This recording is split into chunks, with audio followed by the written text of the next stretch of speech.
Talvez uma das grandes mentiras que contaram para nossa geração dos millennials, a galera que nasceu ali na década de 80, início da década de 90, foi: trabalhe com o que você ama.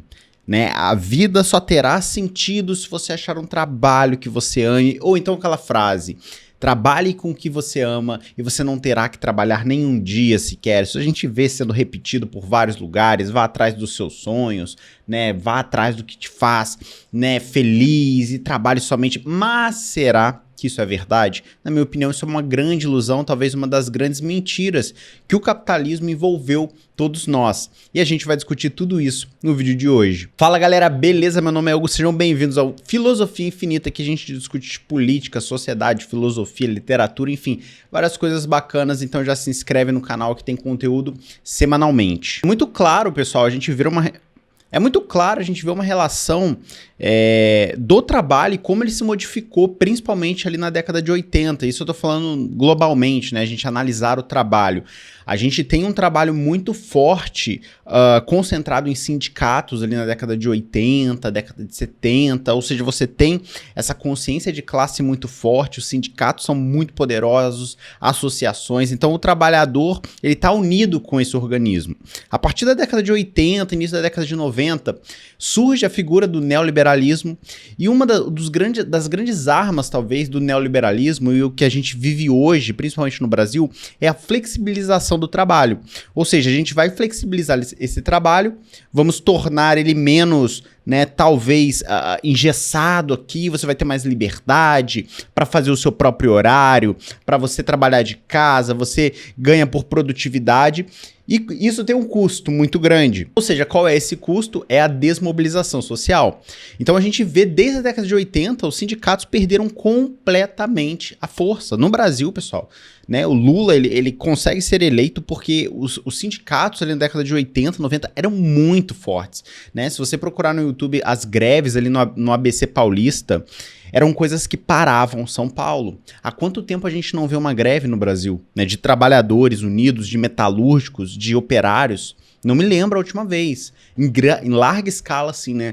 As últimas greves que a gente viu foram as greves dos caminhoneiros, né, que aconteceu ali no governo Temer, se não estou me enganado, no governo Bolsonaro ameaçaram uma nova greve, mas nada perto do que era antigamente. Ou seja, o neoliberalismo e o capitalismo que a gente vive hoje, ele desmobilizou a articulação social em troca, né, de uma flexibilização do trabalho. Você faz seu horário, você ganha produtividade e tal. Com isso, você perde essa massa, esse grude que fazia você ter um grande organismo que defende os interesses da sua classe. Então, por isso também, a gente vê que as pessoas não se identificam mais como trabalhadores, né? A gente não tem mais essa consciência de classe. A cada dia que passa, você perde um pouco mais desse sentimento. Não à toa, essa história que contaram pra nós, de tipo assim...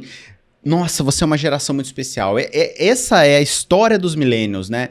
A história dos millennials é a galera que são filhos ali dos baby boomers, né? Utilizando esses termos em inglês, das pessoas nascidas ali no pós-guerra e tal. E aí você tem os filhos dessa geração e a gente, né? A nossa geração era a geração prometida, que você pode alcançar o que quiser, realizar todos os seus sonhos. E exaustivamente falaram isso. Trabalhe com o que você ama, você não vai precisar trabalhar nenhum dia. E não à toa, já fiz um vídeo aqui no canal, que se comprovou, né, com estudos econômicos, de que essa geração atual é a primeira vez na história que ela é mais pobre do que a geração anterior. Então, se comparar as pessoas, os millennials, com 30 anos de idade, comparado com os pais, é pelo menos 50% mais pobre ou menos rica, né? Você acumulou 50% menos riqueza do que a geração anterior. É a primeira vez na história que isso aconteceu. Portanto, eu associo muito isso, né? Essa característica de fazer o trabalho ganhar um peso tão significante que ele é a sua própria vida. Eu ainda me lembro do meu pai, né, quando trabalhava em fábrica, que era, você tem o seu trabalho, você bate o seu ponto, você vai embora, acabou. Então, né, meu pai trabalhava em fábrica, então eu lembro dele de botina, de aquela roupa, né, de fábrica, assim, uniforme da CSN, a Companhia Siderúrgica Nacional, né, era uniforme bege, uma calça jeans, bota. Ele tirava aquilo, acabou qualquer identificação do seu trabalho. O seu trabalho era somente uma parte da sua vida. Hoje, né? O capitalismo ele conseguiu agir de tal forma que você não tem diferença se você está trabalhando ou não, se você está descansando ou não. Não há mais essa barreira, né? Essa cortina, esse véu que separava o ambiente de trabalho e o ambiente do lazer, do seu tempo livre. Agora é uma coisa só. Eu acho que o que falta entender na minha concepção é que o trabalho é uma merda. É isso que tem que ser dito, né? Porque quanto mais o capitalismo romantiza, né, as relações trabalhistas, né? Já viram aquela ideia assim de que você tem que trabalhar numa empresa e você tem que agir como dono da empresa. Ou seja, você tem um salário precário pra caramba, né? Muitas vezes você é explorado. E a ideia que colocam ali, não, para você evoluir aqui dentro, você tem que pensar como dono da empresa. Mas ganhando um salário de R$1.000 por mês. Você vai pensar como CEO da empresa. Ou seja, você romantiza tanto o trabalho. A quem interessa essa romantização do trabalho? Aos trabalhadores, né, que já não possuem mais tempo livre para nada, né, de que não há mais essa diferença, essa flexibilização do trabalho que prometeram para ele. Não, se você agora não vai trabalhar com horas, né, você vai trabalhar com produtividade. Quanto mais você produzir, mais você vai... Na cabeça da pessoa, não, isso aqui vai ser ótimo para mim. No final das contas, você está trabalhando 12, 13, 14 horas por dia. E é muito comum a gente ver hoje esses coaches de produtividade. Nunca um nicho, né, deu tanto dinheiro na história como essa galera que é coach de produtividade. Ou seja, como que você consegue ser cada vez mais produtivo, mais focado, trabalhar mais horas. Esse é o grande foco e é uma multidão de pessoas que estão deixando outras pessoas milionárias e aí forma uma pirâmide de pessoas que chegam lá e aí ela faz um curso de como ser superprodutiva e aí ela cria o próprio curso de como ser produtivo, que vai criar o próprio curso de como ser produtivo e essa cadeia vai embora. Então essa galera prega que você tem que ter 2, 3 empregos, 4 fontes de renda, que você não pode descansar, descansar é coisa de vagabundo, ou seja, tudo isso, essas conexões pra gente mostrar como que é uma relação tão complexa que a gente tá criando na sociedade com o trabalho, romantizando ele cada vez mais. E naturalmente vale lembrar que o trabalho, como eu falei, é uma merda. O primeiro castigo de Adão, na Bíblia, né? A gente pegar Gênesis, qual é o grande castigo de Adão, né? Por eles, Adão e Eva, na verdade, né? Por terem comido o fruto proibido. Você vai ser expulso do jardim e você vai ter que trabalhar para conseguir comer. Percebam que o castigo de Adão é trabalhar. Então, como que você pode hoje, o capitalismo consegue subverter essa lógica e falar, não, trabalho é a coisa mais linda do mundo, é maravilhoso, você tem que amar isso, tem que pensar como dono da empresa, você tem que trabalhar 12, 14, 20 horas por dia. É isso que engrandece, inclusive, os campos de concentração. Qual era, né, o mote, qual era o slogan dos campos de concentração nazistas? O trabalho liberta. Então, essa fixação com o trabalho, de que o trabalho enobrece a pessoa, sendo que na Bíblia o castigo de Adão é trabalhar. Então, na minha cabeça, o trabalho, até mesmo como um código penal, se a gente olhar, o trabalho em muitos lugares é considerado uma pena. Você é preso e sua pena, além da restrição da liberdade, vai ser trabalhar. O Brasil proíbe esse tipo de trabalho, mas em outros lugares era muito comum você ter o trabalho forçado. Ou seja, o trabalho sempre foi visto como isso, menos agora. E eu estava lendo um livro, né? Finalizei e quero trazer essa reflexão para vocês, que é o Realismo Capitalista, do Mark Fisher. Livro sensacional, né? Ele vai falar justamente sobre esse capitalismo realista que é cada vez mais presente na sociedade, que você sequer cogita o seu fim. E eu queria ler uma parte do livro que fala justamente sobre isso. Olha só. O neoliberalismo promete desburocratização, mas não pode entregá-la. Ao contrário, expande o tempo de trabalho, que tende a absorver todo o tempo de vida. E nos enreda em um constante esforço de autopromoção e autoavaliação, que nunca tem hora para acabar. Na tentativa vã de fazer tudo funcionar como uma empresa, incluindo serviços públicos e até pessoas, novas formas de burocracias estatais e privadas ganham vida, dos labirintos do telemarketing à avalanche de controles, métricas e sistemas de pontuação.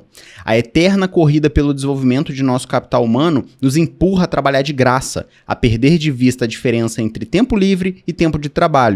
Se essa vida de trabalho é exaustiva e arriscada, não há ninguém para reclamar. Se você está esgotado ao ponto do colapso nervoso, isso é um problema entre você e sua química cerebral. Com a dissolução das conexões sociais e comunitárias, a decomposição da consciência de classe e das organizações de classe, agora é cada um por si. Então, eu achei isso tão interessante que é a síntese do nosso vídeo de hoje. O neoliberalismo ele criou essa relação de trabalho tão flexível, você faz seu próprio horário, trabalhe 20 horas por dia, tenha 3 empregos, 5 fontes de renda, tem que fazer o que você ama, vá atrás dos seus sonhos. Então eles criam uma lógica de que o trabalho é uma coisa maravilhosa, né? É possível achar prazer imenso no trabalho, uma satisfação sem igual, onde você vai se dedicar de corpo e alma, que aquilo vai ser a paixão da sua vida, ou seja, a paixão não é mais o lazer, o ócio. Se a gente pegar a sociedade grega, o maior mérito daquela sociedade era o ócio. Quem era visto, né, naquela sociedade como as pessoas bem-sucedidas, as pessoas admiradas, eram as pessoas que tinham tempo livre. Eram as pessoas que praticavam o ócio. Você não fazer nada, você contemplar, você ficar parado, sem fazer nada, literalmente. Esse era o estado contemplativo da Grécia Antiga.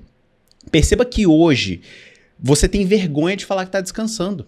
Perceba no Instagram, ninguém quer postar, né? Nossa, hoje o dia foi ótimo, galera. Eu assisti 4 episódios aqui do White Lotus na HBO. Maravilhoso. Nossa, que o dia inteiro sem fazer ninguém. Você tem vergonha, você se sente constrangido. Mas se você passar um dia trabalhando o dia inteiro, cansado, foi pra academia, chegou, foi para um outro emprego, pegou 30 ônibus, você tem orgulho. Olha como o meu dia foi corrido, eu fiz... Ou seja, a lógica de hoje é você não ter tempo para nada. É você romantizar o trabalho cada vez mais. E o que fica aqui de questionamento é: a quem interessa essa romantização do trabalho? Quem de fato se beneficia com os trabalhadores apaixonados pelo trabalho? Sonhando que um dia eles vão trabalhar com uma coisa que eles amam de verdade, né? Imagine uma sociedade onde amanhã todo mundo faça somente o que quer. Só o que ama, né? Então essa lógica, ela corrói obviamente as relações sociais, corrói a solidariedade e a comunidade, porque agora é cada um por si, trabalhe cada vez mais, descanse cada vez menos e vamos ver onde a gente vai parar.